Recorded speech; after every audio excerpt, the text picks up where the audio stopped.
Selamat pagi anak-anakku semua. Semoga kalian sehat selalu dimanapun berada dan tetap terus semangat untuk berprestasi. Nah, anak-anakku semua, materi pembelajaran kita hari ini yang nanti saya bahas tentunya bersama Bu Fatmawati, yaitu tema 1, selamatkan makhluk hidup, subtema 1, tumbuhan sahabatku, pembelajaran 2. Adapun kompetensi dasar yang akan dicapai dalam pembelajaran 2 yaitu untuk PKN 3.1 menganalisis penerapan nilai-nilai Pancasila dalam kehidupan sehari-hari. 4.1 menyajikan hasil analisis pelaksanaan nilai-nilai Pancasila dalam kehidupan sehari-hari. Dan untuk kompetensi dasar dari SPDP dalam pembelajaran 2 yaitu 3.4 memahami patung dan 4.4 membuat patung.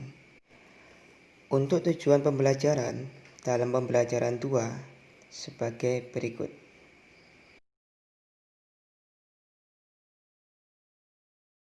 Nah, anak-anakku, pembahasan pertama dalam materi pembelajaran yaitu tentang sikap yang mencerminkan sila pertama dan kedua Pancasila. Sila pertama berbunyi ketuhanan yang Maha Esa dengan lambang bintang emas. Dan untuk sila kedua yang berbunyi kemanusiaan yang adil dan beradab dengan lambang rantai emas. Nah, anak-anakku, tahukah kamu berikut ini nilai-nilai yang terkandung dalam sila ketuhanan yang Maha Esa? Antara lain, pertama, takwa kepada Tuhan yang Maha Esa. Yang kedua, toleransi dan penghormatan kepada agama atau kepercayaan lain. Dan yang ketiga, kerukunan antar umat beragama. Dan untuk nilai-nilai yang terkandung dalam sila kemanusiaan yang adil dan beradab sebagai berikut. Yang pertama, persamaan derajat. Yang kedua, menghargai hak asasi manusia. Yang ketiga, solidaritas antar sesama manusia. Dan yang keempat, perdamaian. Setelah kalian memahami nilai-nilai yang terkandung baik dalam sila pertama maupun yang kedua, sekarang coba amati gambar berikut ini.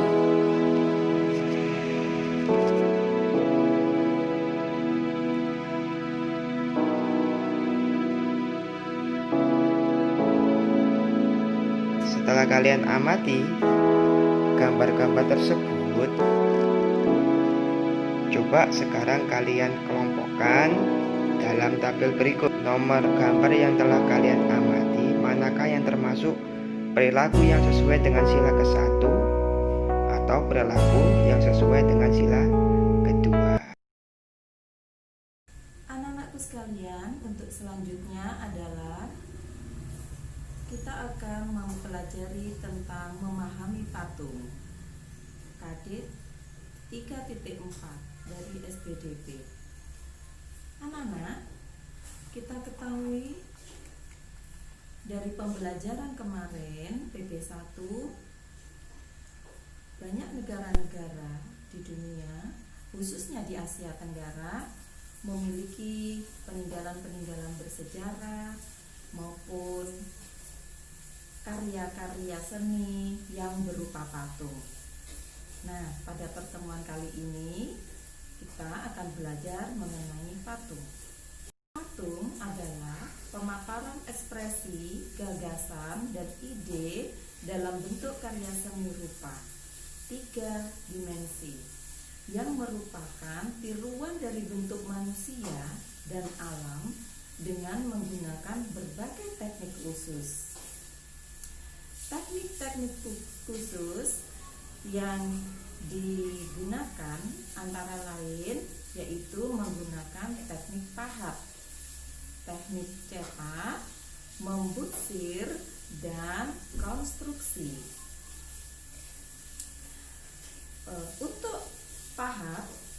biasanya menggunakan bahan yang terbuat dari kayu, kemudian batu. Kemudian untuk teknik cetak, biasanya bahan-bahan yang digunakan adalah bahan-bahan lunak seperti tanah liat atau plastisin. Kemudian membutsir. Membutsir ini juga bisa digunakan pada bahan-bahan keras seperti batu atau bahan-bahan lain seperti batu-batu mulia. Kemudian bisa juga kita menggunakan sabun. Itu untuk sederhananya. Dan teknik konstruksi. Teknik konstruksi itu biasanya digunakan untuk membangun patung pada masa sekarang ini. Ini sudah lebih modern. Anak-anakku, berbagai macam fungsi patung. Fungsi patung itu adalah yang pertama, patung religi. Patung religi adalah sebagai sarana untuk beribadah atau bermakna religius. Contoh yang ada di negara kita itu ada patung Buddha. Kalau dekat dengan kita ada di daerah Mojokerto, itu ada patung Buddha besar sekali anak-anak. Dan mungkin kalau kalian pernah ke Borobudur, kalian pernah juga melihat patung Buddha di sana. Yang kedua, patung berfungsi sebagai monumen untuk memperingati jasa seseorang, kelompok, atau peristiwa bersejarah. Ini biasanya patung-patung ini adalah patung-patung para pahlawan, orang-orang yang berjasa kepada negara. Contoh, patung Soekarno-Hatta di Jakarta. Ada patung Bapak Sudirman dan lain sebagainya. Yang ketiga adalah patung arsitektur, yaitu patung yang ikut aktif berfungsi dalam konstruksi bangunan. Yang keempat, fungsi patung sebagai dekorasi. Dekorasi atau hiasan anak-anak, yaitu patung untuk menghias bangunan atau memperindah lingkungan. Kita tahu di tempat-tempat wisata biasanya di situ ada patung buah, ada patung hewan untuk memperindah lingkungan. Yang kelima adalah fungsi patung sebagai patung seni, yaitu patung yang diciptakan untuk dinikmati keindahannya.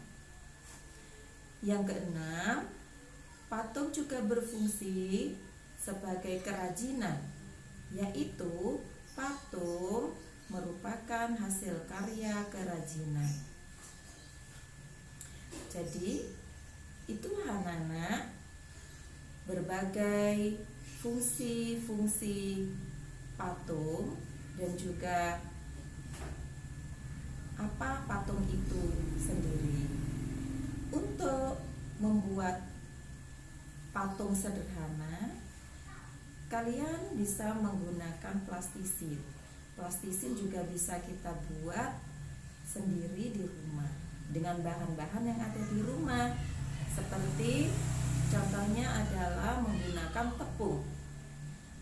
Tepung ditambah garam, kemudian ditambah minyak sayur, ditambah air hangat, pewarna makanan. Nah, itu dicampur, nanti juga bisa menjadi plastisin buatan. Dengan bahan 2 cangkir terigu, setengah cangkir garam, 2 sendok makan minyak sayur, 1,5 cangkir air hangat, dan pewarna makanan. Mungkin anak-anak sudah mempraktekkannya di rumah. Nah, dengan bahan tersebut kalian dapat membuat patung sendiri dengan membentuk, yaitu dengan cara menekan-nekan, kemudian membentuk, sehingga jadilah suatu bentuk yang kalian inginkan. Pada kali ini, guru akan memberikan tugas kalian membentuk satu patung yang bahannya adalah menggunakan sabun. Nah, kalian bisa menggunakan sabun batangan yang ada di rumah. Kemudian kalian bentuk sesuai kemampuan kalian. Dengan tema boleh binatang atau bentuk tumbuhan. Untuk lebih jelasnya, nanti dilihat gambar setelah keterangan ibu ini. Demikianlah anak-anakku pembelajaran kita pada pagi hari ini tentang patung.